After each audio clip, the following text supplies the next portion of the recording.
Yeah. And that's, I think you hit it on the head with, if you can find that Venn diagram where everything merges of all your interests, your skill set, your interests, and your professional, if you can merge all of those into one, that's going to be the most satisfying. And it's also going to be the most rewarding because it's where all of your interests come together.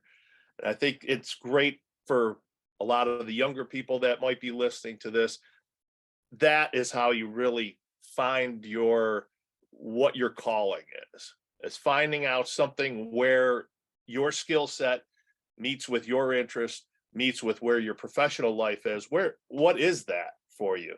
And as Mark had said, I transitioned from a lot of different areas. I started very similar to you. I was stuffing PC boards when I got out of college. I was going work for a company called Electro-Marine Systems. So we made boat controls, and we stuffed boards, tested them, serviced them, did all of that, then moved into other areas of electronics. My background, when I started, I went to a vocational high school, and most of my skill set when I was working came from that skills, not as much from my electronics, but for motor controls and things like that. So when I went to work for a company like Niagara and working on, similar to Mark, also working on safety lights for link systems, all of those types of things, when you have an opportunity where your different skills match up differently as you run your course of your life, you're going to find that there are a lot of opportunities for you if you keep your eyes open. That's another part of it too, is I think sometimes people think they've got their head down, doing their job, but you have to keep your head up and look at new opportunities that come from what you're doing. Perfect example is this podcast came out of a lot of different interests that I had. I really enjoyed talking to people about manufacturing and talking to people about how they got into it. What was their interest? How did this come about for them? And this was a great opportunity for me to do that and learn from those people, because I don't think that you're not done learning at a certain age or a certain time in your life. That doesn't happen. If you have a passion for learning, and I think everybody who's in manufacturing does, it doesn't end. You want to continue to evolve, want it to continue to keep going. And I think for a lot of the kids, when I was in school, one of the areas that I went to was I think there's 4-H and there's other ones that they have out there for kids to get into. And when I was involved with that type of opportunity, what did we do? We had manufacturing. We actually, if you see those when you go into Cracker Barrel, you see that little triangle with the golf tees and you have to jump each one of them. Well, somebody had to drill those holes. Well, that's what we did. And we sold those. Yeah. But it gave me a good insight into the fact that, yes, you have to build those things, but then you also have to sell it. You have to understand that. You have to go out and sell it. You have to make a profit. You have to understand those business principles. So it may seem like it's, oh, well, everybody should understand that they have to make money. You'd be surprised the number of businesses that don't know if they're making money on a product. I know a lot of companies, and I've worked for a few, that they're losing money on this product, they're making money on this product, but they don't know because they don't really understand it. And I think a lot of the services that you're talking about, especially with Forge, is great for people to understand. How much does something cost you? Yeah, I mean, one of the things that I think a lot of us realize, COVID taught us so many things. Certainly the supply chain aspect of the impact of COVID was pretty obvious.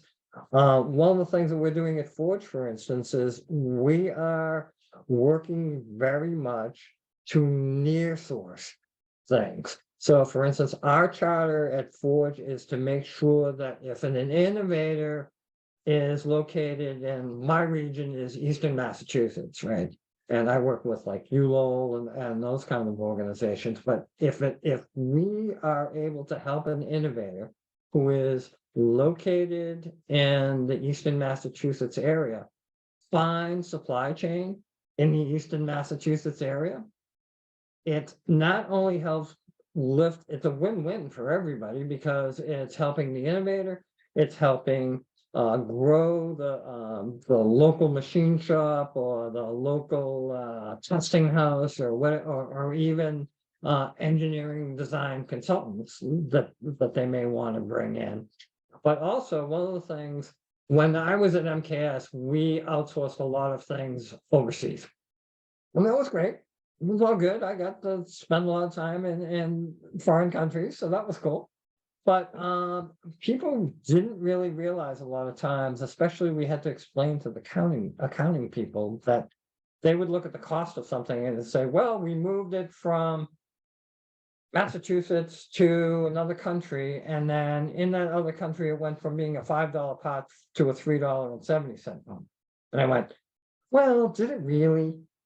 Did it really become a $3.70 part? I know that we have several $100,000 worth of parts sitting on a boat right now, right? That in a particular case that I remember, where we had an engineering change that needed to happen. It wasn't a we'll phase it in later change. It was the thing doesn't work change. And we knew that in about a month, we were going to get all this excess inventory that basically was trash because we couldn't respond quickly and we had minimum order quantities. And even the time differences between, Boston and different places around the world where we did business made things very difficult, right? And so not only is near sourcing a good idea because it helps you eliminate some of those hidden costs that people don't realize, but also if we can bring the local economy tighter together, right, we can build more jobs, right, and we can show younger people in the local area that we can do mission-driven innovation, and maybe you want to be a CNC machinist. That's a great job. I was lucky enough to be an advisor at Minuteman Tech, which is a technical high school here. And so we had an open house when we opened up our new facility. And there were all kinds of dignitaries there. The now governor was there, Maura Healey. But we had stationed all these students in front of all the various CNC machines and lathes in our advanced manufacturing shop. And at one point, I walked over to this young woman who was standing in front of a 5-axis machine, and I said, tell me what your story is. And she says, well, here at the school, what they make you do is they make you try 3 things before you pick something, right? Like a lot of CTE programs. And she goes, I've been now in this lab for a little over a month. And she reaches over and she literally hugs the machine. And she said, I love this machine. Says, I've already decided what I want to do. I'll be back. And I handed her my card and I said, I love that story.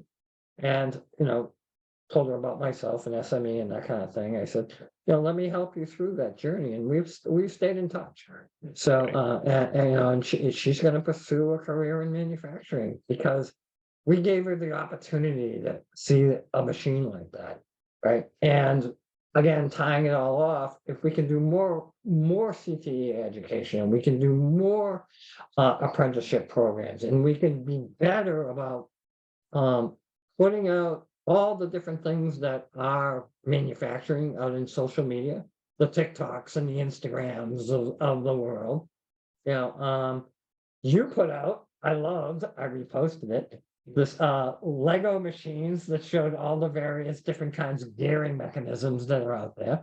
Yeah. I reposted it on my LinkedIn site and just like yours did. Yeah. But that's the type of thing where, taking Legos and using it to show how gearing mechanisms work is a different way to show young people that resonates better than the way we typically talk about manufacturing. And I think we all of us as manufacturing professionals should have a 30-second elevator speech that whenever they have the opportunity to talk to a parent or a child who's thinking about career choices, you should be ready to talk about that. You Yeah, should be talk about it in a way that's exciting and mission driven and somewhat opportunistic, and that there are lots of opportunities out there. right. So often parents are the barrier to their children getting in manufacturing because they grew up in a time when manufacturing was dirty, dark, and ugly, and when manufacturing plants were closing and people were getting laid off. But that's the exact opposite now. Everybody in America is starting to realize that manufacturing is a thing that we can do in this country, we should do in this country, and it's a very exciting time. The Forge thing happened to me. I was Right. doing my sizzle&STEM gig, and it was all good. And I didn't think I was going to get back into manufacturing at all. I thought it was going to be sort of out of my past. And then they approached me to have this opportunity to take all of my life experiences and put them in with younger people who are doing innovation and clean tech and bio and all these mission-driven things. And I'm having a ball. It's great. And the excitement levels when you walk through the innovation space is just, well, that's great. I agree. When we had our manufacturing day here in Tennessee, and we had Vex Robotics come in, and we had a huge robotics. The people that came in to visit that were from manufacturing and that were from the community, when they came in, and these kids are talking passionately about working with robots and telling you how their robot works and why their robot, the way that they designed it, is designed in such a way so that it would emphasize a certain part of the competition. The people that came in all said the same thing, that was their most impactful moment, was getting to talk to those kids. I think when we look at it, sometimes we get caught up in too much of the other things that, well, what about this? But when kids are excited, that will change their lives. When they have an opportunity to be excited about something they're doing, that is far more important than all the other things that they're going to do. If they're not excited and they're not passionate about it, they're probably not going to stick with it. I'm lucky enough now that I turn 65 next week, but I'm actually reliving the excitement that I had when I was in my 20s. I remember the first time I cut metal on a Bridgeport, and by the way, not a CNC, I actually had to dial it. I remember how proud I was of that part, the first time I made a part and stuff like that. And so there's no reason that we can't keep that going for young people. And if you're an older person, an old boomer like myself, get out there and find a way to take your life experiences to inject that excitement into the next generation. I did it a long and winding road from stuffing PC boards to being a floor supervisor, to becoming a manufacturing engineer, to actually becoming a CIO type before I retired. And who knew that was going to happen the way it happened? But yes, you should plan out your future, but you should also let the tides take you where it takes you. Right. And that's how you can be a lifelong learner. My wife says to me, she goes, "You blow my head. You're like, if you get so bored if you're not learning something." I'm like, well, first of all, last week I had to learn how to put a toilet in our bathroom because I decided to read about, and thank God for YouTube. But I really believe that we're in the best possible time for being a learning society. The only impediment right now to learning anything is deciding to learn it. Right? Yeah, I've I had agree. to learn how to cook. I do ballroom dancing. I had to learn how to ballroom dance. I had to learn how to write code to do websites. And the only impediment to any of that now, we're lucky, right? Is waking up one morning and going, okay, I can learn this. The tools are out there. Get on the web, take a social media class with HubSpot, go on and learn how to do food photography and learn Westmont lighting, for instance. I've learned so much from their website. You know, if you want to learn, you can learn. So Absolutely. that's the exciting part, and especially certainly for younger people, but for those people who are rotating out of whatever career they are retiring from or second careers. It's a really exciting time to be able to do the next thing. And I'm happy that I've had the opportunity. I'm way busier now than I was when I actually had a corporate job, but I'm never aggravated. I maybe Right. get aggravated with myself because things don't click as fast as they should, but that's all good.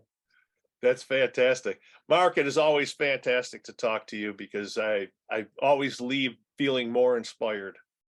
Thank you. Thank you. And I love the opportunity to do this. Let's make it a yearly thing. Because I Okay, have a feeling that I will have some new and different stories because I'm letting life happen to me now, and that's a great thing. good, good. Tell everybody how they can get in touch with you. Sure. The easiest way is to search on Sizzle and STEM or Forge. For our website for Forge is forgeimpact, all one word, .org. And you can find out what we're doing in the Forge space. I'd love to, especially if you are a person who is looking to develop a supply chain. Certainly here in the Eastern Massachusetts, I can help with that. But I also know other organizations throughout the country that will help with those sorts of things. And if you're curious about engineer who becomes a culinary guy, who becomes a social media guy, just search on Sizzle and STEM, and you'll either come across my food website or my social media organization. And I'd love to talk to anybody about any of those things, whether you're doing manufacturing or trying to promote a product. So again, it's been great to be here on your podcast today, and I'm hopeful that we'll get to do it again. And I guess I'm going to be seeing Absolutely. you in June, right, at our SME Yes. event. Yep. I'll see you at our meeting June. So, well, Right. thank you very much, Mark. Everybody have a great day and a better weekend. Bye-bye. Thank you.